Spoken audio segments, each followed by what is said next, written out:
ഈശോ മിശിഹായ്ക്ക് സ്തുതിയായിരിക്കട്ടെ. ഞാൻ മാണിപ്പറമ്പിലച്ചൻ. ഇന്ന് ഞാൻ മറ്റൊരു പുസ്തകം പരിചയപ്പെടുത്തുകയാണ്.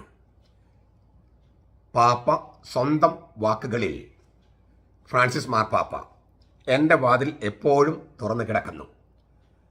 ഫ്രാൻസിസ് മാർപ്പാപ്പയായിട്ട് തിരഞ്ഞെടുക്കപ്പെട്ടതിന് ശേഷം കൊടുത്ത പ്രധാനപ്പെട്ട അഭിമുഖങ്ങളിൽ ഒന്നാണ് ഇത്. അന്തോണിയോ സ്പദാരോ എന്ന് പറയുന്ന വത്തിക്കാനിലെ വളരെ ഉന്നതമായ പദവി അലങ്കരിക്കുന്ന അദ്ദേഹമാണത് എഡിറ്റർ. മലയാളത്തിലേക്ക് തർജ്ജമ ചെയ്തത് ഞാനാണ്. ഈ എൻ്റെ വാതിൽ എപ്പോഴും തുറന്നു കിടക്കുന്നു.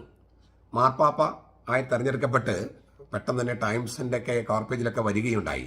വളരെ അധികം പോപ്പുലാരിറ്റി കീർത്തി ആർജിച്ച ഒരു മാർപ്പാപ്പയാണ് ഫ്രാൻസിസ് മാർപ്പാപ്പ.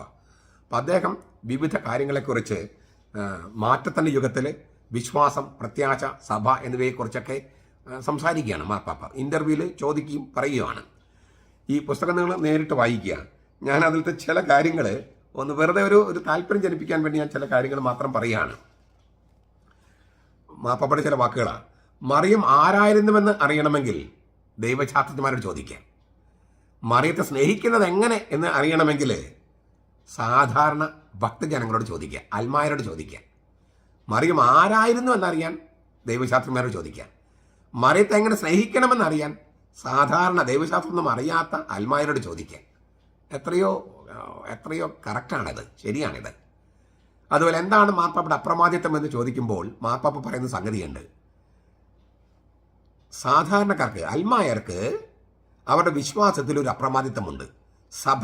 സഭയിലെ വിശ്വാസത്തിന്, അൽമായർക്ക് അവരുടെ വിശ്വാസത്തിന് ഒരു അപ്രമാദിത്വമുണ്ട്. ആ അപ്രമാദിത്വത്തിൽ പങ്കുചേരുകയാണ് മാർപ്പാപ്പ. ഒരു ഉദാഹരണം പറഞ്ഞാൽ, എത്രയോ വേദശാസ്ത്രികൾ കുറച്ച് കൊല്ലമായിട്ടൊക്കെ മാറി വരുന്നുണ്ട് ഇല്ലേ. യേശു ഒരു പ്രവാചകൻ മാത്രമായിരുന്നു എന്ന മട്ടിൽ ക്രിസ്തീയ ദൈവശാസ്ത്രന്മാർ പഠിപ്പിച്ചിരുന്നു. ഈ ഒരു പ്രൊഫസർ ഇപ്പോഴും അദ്ദേഹം പഠിപ്പിക്കുന്നുണ്ട്, യേശു ദൈവമായിരുന്ന കാര്യം യേശുവിന് അറിയാൻ പാടില്ലായിരുന്നു എന്ന് പറഞ്ഞ് പഠിപ്പിച്ച് നടക്കുന്നുണ്ട്. അപ്പം അദ്ദേഹം പഠിപ്പിച്ച പല സ്ഥലത്തും ഞാൻ വിസിറ്റിംഗ് പ്രൊഫസറായി ചെല്ലുമ്പോൾ അവിടെയുള്ള അച്ഛന്മാരും കന്യാസ്ത്രീമാരും എന്നോട് ചോദിക്കാറുണ്ട്. ഈ വലിയൊരു പണ്ഡിതനാണ്, വലിയ വേദശാസ്ത്രിയാണ്, ഇപ്പോഴും അദ്ദേഹം ഒരുപാട് സ്ഥലത്ത് ക്ലാസ് എടുക്കാനൊക്കെ പോകുന്നുണ്ട്. അപ്പം അദ്ദേഹം ഇങ്ങനെ പറഞ്ഞു, യേശു ക്രിസ്തു ദൈവമായിരുന്ന കാര്യം ക്രിസ്തുവിന് അറിയില്ലായിരുന്നു എന്നാണ് അദ്ദേഹം ഞങ്ങളോട് പഠിപ്പിച്ചത്. അച്ഛൻ എന്ത് പറയുന്നു? അപ്പോൾ ഞാൻ തിരിച്ചൊരു ചോദ്യം ചോദിക്കും. ആ അച്ഛൻ പറഞ്ഞ കാര്യം നിങ്ങൾ തിരിച്ചു പോയി നിങ്ങളുടെ ഇടവകയിൽ ചെന്നിട്ട് ഏതെങ്കിലും പള്ളിയിൽ പ്രസംഗിക്കാൻ പറ്റുമോ? അപ്പോൾ അവർ പറയും ഇല്ല. എന്തുകൊണ്ട് പറ്റില്ല? ജനങ്ങൾ അൽമായർ നിങ്ങളവിടെ വെച്ചേക്കില്ല. അപ്പോൾ അൽമായരുടെ വിശ്വാസത്തിന് ഒരു അപ്രമാദിത്വമുണ്ട്. അത് ലംഘിക്കാനായിട്ട് ഈ വേദശാസ്ത്രിമാരുടെ വലിയ പാണ്ഡിത്യം പറഞ്ഞ് ചെന്നാൽ അൽമായർ കൂട്ടാക്കില്ല. കാരണം അവർക്കറിയാം വിശ്വാസത്തിൻ്റെ അവൻ്റെ ഒരു വിശദീകരണങ്ങൾ അവർക്കറിയില്ല. പക്ഷെ അതെന്താണെന്ന് അവർക്കറിയാം. അതാണ് സാധാരണക്കാരുടെ വിശ്വാസത്തിന് ഒരു അപ്രമാദിത്വമുണ്ട്, ഒരു തെറ്റാവരമുണ്ട്. അതിലാണ് മാർപ്പാപ്പ പങ്കുചേരുന്നത്. എത്ര സൂപ്പറായിട്ടുള്ളൊരു വ്യാഖ്യാനമാണ് ഈ ഗ്രന്ഥത്തിൽ ഉള്ള ഒരു വ്യാഖ്യാനം പറയുന്നത്. മാർപ്പാപ്പയോട് ചോദിച്ചപ്പോൾ അദ്ദേഹം പറഞ്ഞ മറുപടിയാണ്.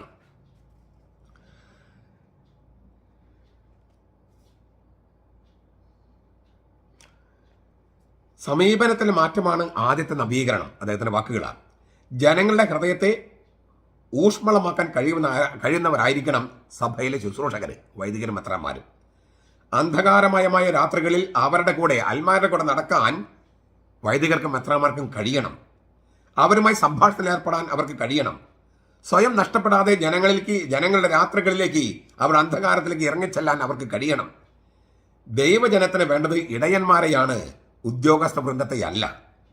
ഭരണകൂടത്തിലെ ഉദ്യോഗസ്ഥന്മാരെ പോലെ പെരുമാറുന്ന വൈദിക വൃന്ദത്തെയല്ല അൽമായർ പ്രതീക്ഷിക്കുന്നത്. ജനങ്ങളുടെ ഇടയിലെ ദൈവത്തിന്റെ ചലനങ്ങളെ ക്ഷമയോടെ പിന്താങ്ങുന്ന മനുഷ്യരായിരിക്കണം മെത്രാന്മാർ. അങ്ങനെ ആരും അവഗണിക്കപ്പെട്ടിട്ടില്ല എന്ന് ഉറപ്പുവരുത്തണം. അതേസമയം പുതിയ വഴികൾ കണ്ടെത്താനായി നെട്ടോട്ടമോടുന്ന അജഗണത്തെ അനുയാത്ര ചെയ്യാനും മെത്രാന്മാർക്കും വൈദികർക്കും കഴിയണം. സ്ത്രീകളുടെ സ്ഥാനത്തെക്കുറിച്ച് അദ്ദേഹത്തിന്റെ വാക്കുകൾ. പുരുഷനിൽ നിന്ന് വ്യത്യസ്തമായ ഘടനയാണ് സ്ത്രീക്കുള്ളത്. എന്നാൽ അമിതമായ പുരുഷവീര്യമുള്ള പ്രത്യയശാസ്ത്രത്താൽ പ്രചോദിതമായ സ്ത്രീ പങ്കാളിത്തത്തെക്കുറിച്ചാണ് ഞാൻ പലപ്പോഴും കേൾക്കുന്നത്. സ്ത്രീയായ മറിയം മെത്രാന്മാരെക്കാൾ പ്രധാനപ്പെട്ടതാണ്. സ്ത്രീകളുടെ അന്തസ്സുമായി അധികാരത്തെ കൂട്ടിക്കലർത്തരുത്. അതിനാൽ സഭയിൽ സ്ത്രീകളുടെ പങ്ക് എന്ത് എന്ന് നാം ഇനിയും അന്വേഷിച്ച് കണ്ടെത്തേണ്ടിയിരിക്കുന്നു. അതിൽ സ്ത്രീകളും അതിൽ പങ്കുചേരണം. നിങ്ങൾക്ക് എന്താണ് സഭയ്ക്ക് ചെയ്യാൻ കഴിയുക എന്ന് ഈ അധികാരവും പദവിയും പൗരോഹിത്യമൊന്നും ഇല്ലാതെ തന്നെ എങ്ങനെയാണ് ക്രിസ്തുവിനെ സേവിക്കാൻ, സഭയെ സേവിക്കാൻ കഴിയാന്ന് നിങ്ങൾ നിങ്ങളുടെ ആശയങ്ങൾ പങ്കുവെക്കണം. സ്ത്രീകൾ അവർ ആശയം പങ്കുവെക്കണം.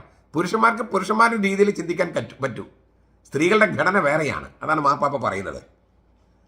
ആരാണ് സന്യാസിനികൾ, സന്യാസിമാർ എന്നുള്ളതിന് മാർപ്പാപ്പയുടെ ഉത്തരം കേൾക്കണോ?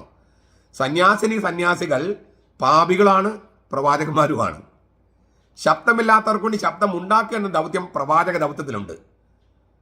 അതെങ്ങനെയാണ് പറഞ്ഞു പിടിപ്പിക്കേണ്ടതെന്ന് എനിക്കറിയില്ല. പ്രവാചക ദൗത്യം ശബ്ദമുണ്ടാക്കുന്നു, ബഹളമുണ്ടാക്കുന്നു, ചിലപ്പോൾ എല്ലാം താറമാറാക്കി കുട്ടിച്ചോറാക്കുന്നു എന്നും പറയാം. എന്നാൽ യഥാർത്ഥത്തിൽ സന്യാസികളുടെ സവിശേഷ സിദ്ധി പുളിമാവ് പോലെയാണ് സുവിശേഷത്തിന്റെ ആത്മാവിനെ പ്രഘോഷിക്കുക. ചിലപ്പോൾ സന്യാസിമാർ ചിലച്ചോണ്ടിരിക്കണം എന്ന് പറയണേ. ശബ്ദമില്ലാത്തവർക്ക് സംസാരിച്ചു കൊണ്ടിരിക്കണം.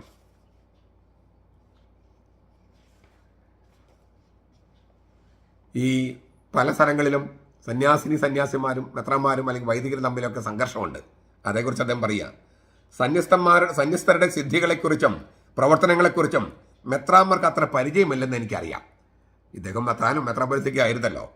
സമർപ്പിതർ ഉദ്യോഗസ്ഥരല്ലെന്നും രൂപതയെ സമ്പന്നമാക്കുന്ന വരദാനങ്ങളാണെന്നും മെത്രാന്മാർ തിരിച്ചറിയേണ്ടതുണ്ട്.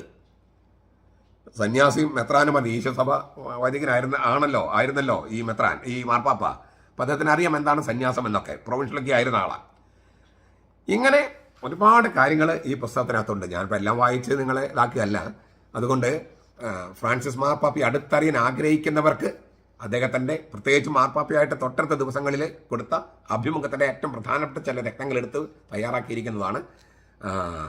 ബെനഡിക്ട് മാർപ്പാപ്പയെ പോലെ അത്രയും മനസ്സിലാക്കാൻ പ്രയാസം ഇല്ല ഈ ഇൻ്റർവ്യൂ. അതിനാൽ ഇതും വായിക്കുക, ബെനഡിക്ട് മാർപ്പാപ്പയുടെ ഇൻ്റർവ്യൂസും വായിക്കുക. അത് കുറേ കൂടി വിശാലമായ ചരിത്ര പരിസരത്തുള്ളതാണ്. ഇത് കുറച്ചുകൂടി നമ്മുടെ ജീവിത പരിസരത്തുള്ളതാണ്. അപ്പോൾ എല്ലാത്തിനും അതിൻ്റെതായ സ്ഥാനമുണ്ട്. ഇപ്പം ഇങ്ങനൊരു ഗ്രന്ഥമാണിത്. ഇതിൻ്റെ 150 രൂപയാണ് ഇതിൻ്റെ വിലയിട്ടിരിക്കുന്നത്. 158 പേജുകളുണ്ട്, പുറങ്ങളുണ്ട്. 150 രൂപയാണ്. ഞാൻ ആ ഡിസ്ക്രിപ്ഷനകത്ത് ഫോൺ നമ്പർ കൊടുക്കാം. ബിബ്ലിയ അക്കാദമി നിങ്ങൾക്ക് ഗ്രന്ഥം കിട്ടും.